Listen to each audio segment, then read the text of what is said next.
famille, aujourd'hui j'ai donné rendez-vous à Florian et Pierre dans l'atelier L'Oserie du Possible pour découvrir un nouveau métier, celui de vannier. Venez avec moi!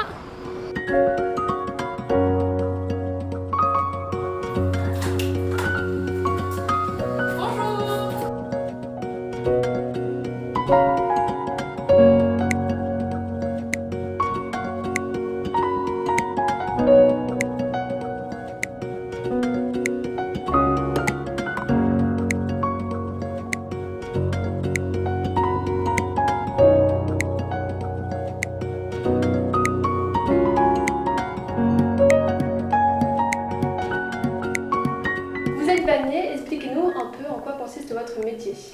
Alors le métier de vannier, c'est le métier de celui qui tresse les plantes.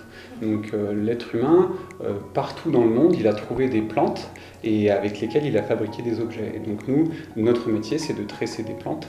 Et on voit partout autour de nous des objets, des paniers, des chaises et des choses juste pour qu'elles soient jolies. Voilà, c'est notre métier. Et utile à la fois. Et utile à la fois. Oui. Alors justement, que pouvez-vous fabriquer ?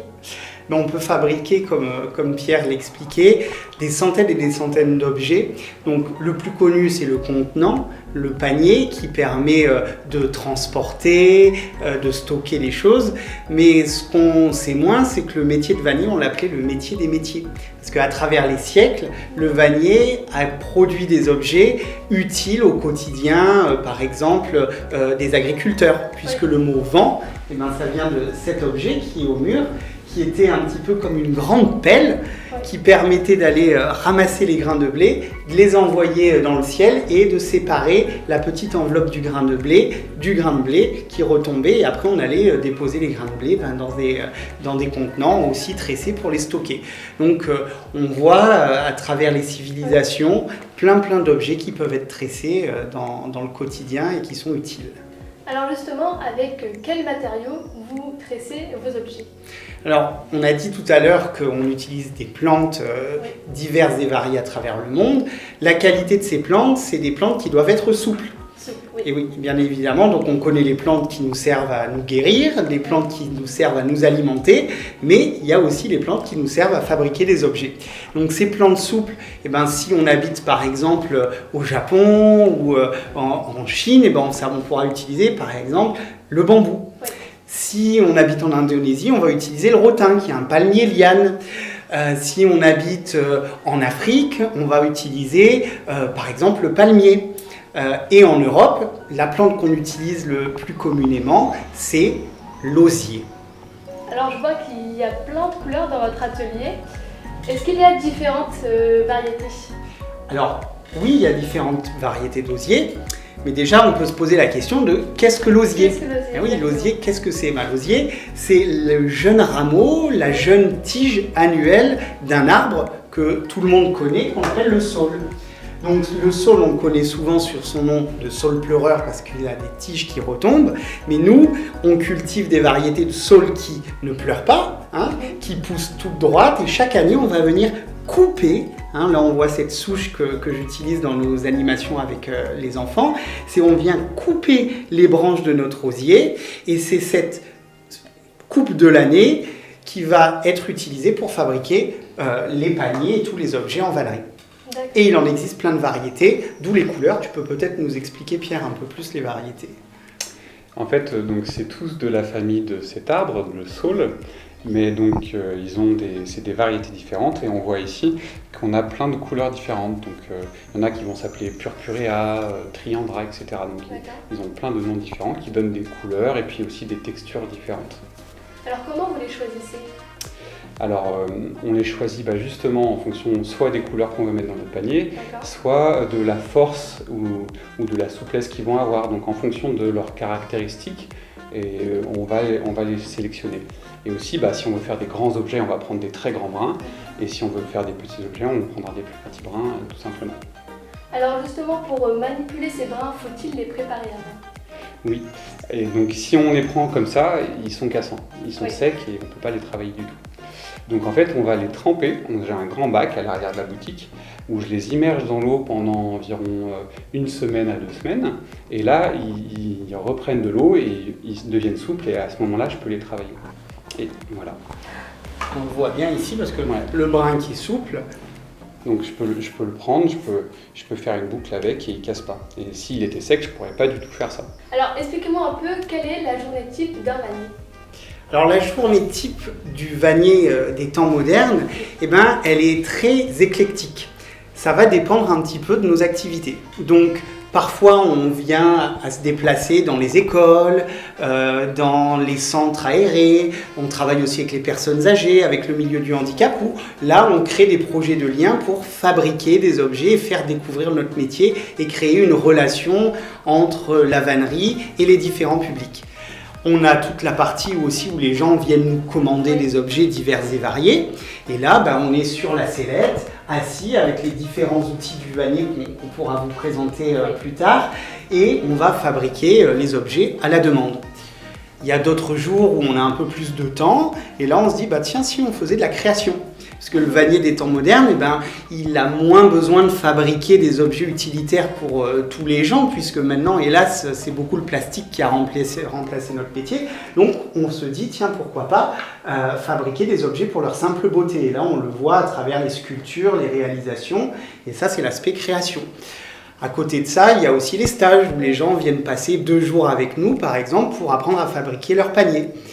Et en finalité, on a toute la dynamique de la formation où là, les gens viennent à notre rencontre sur des périodes plus longues pour apprendre le métier et pourquoi pas devenir vannier par la suite. Quels sont les outils utiles au vannier ?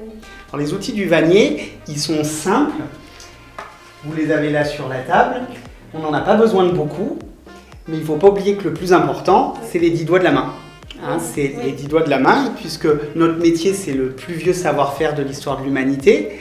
Il a commencé à la préhistoire, quand nos lointains ancêtres ont commencé à tailler des pierres et avec nos mains, on a commencé à faire des ligatures, tout en s'inspirant de la nature, puisque la vannerie, elle prend son inspiration à travers les nids d'oiseaux, les racines des arbres, les lianes qui s'entremêlent. Et ensuite, on a développé des outils pour nous faciliter la tâche. Et encore à l'heure actuelle, en plus de nos 10 doigts de la main, ces quelques outils nous aident, dont le plus récent, le sécateur. Voilà. Est-ce qu'on a connu une avancée technologique dans votre métier ?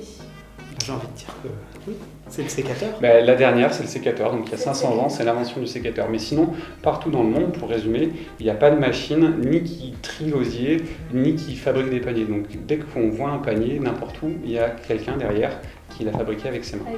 Un panier ou autre tressage, parce qu'on voit qu'il y a des centaines et des centaines d'objets qui existent à travers le monde, et autant les hommes que les femmes. C'est autant important de le dire, puisque c'est un savoir-faire universel chez les hommes, chez les femmes, avec peu de techniques et peu d'outils. Alors justement, comment faisons-nous pour devenir vannier ?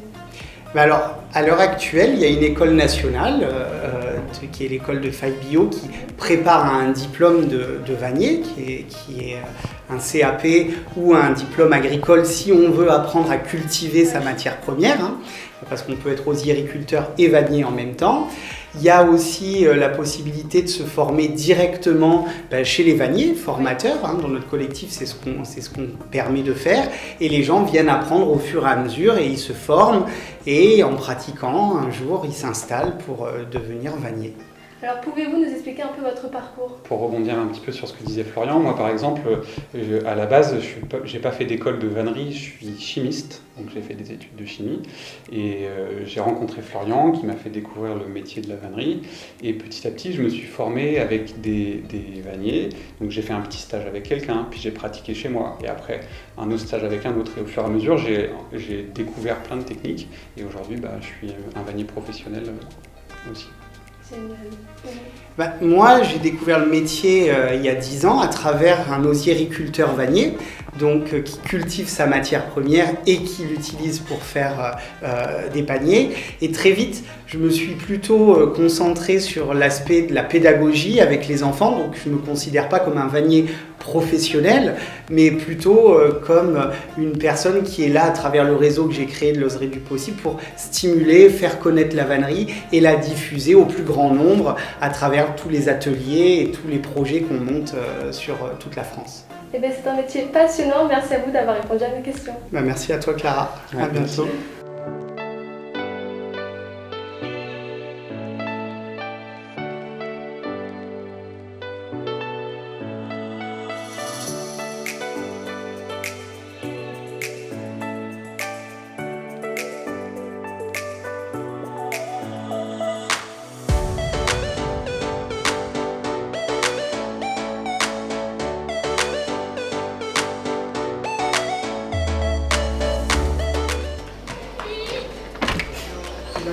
Clara d'être venue nous rencontrer et plein de bonnes choses pour la suite. À bientôt. Au revoir. Voilà les amis, vous venez de découvrir le métier de vannier. Moi je vous dis à bientôt dans C'est quoi ton métier? Vous avez bien suivi l'émission? C'est parti pour le quiz. Pour fabriquer un panier, un vannier va utiliser de l'osier, du bambou.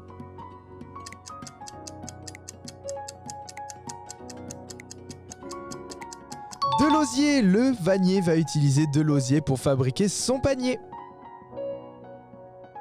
Pour préparer l'osier à être manipulable, le vannier va devoir déposer les tiges dans un bac de terre ou un routoir.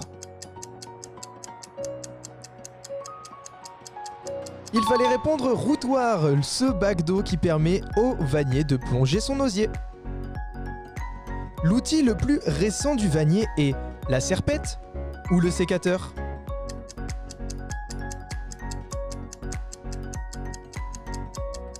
Il fallait répondre sécateur. Félicitations les pitchouns pour ce quiz.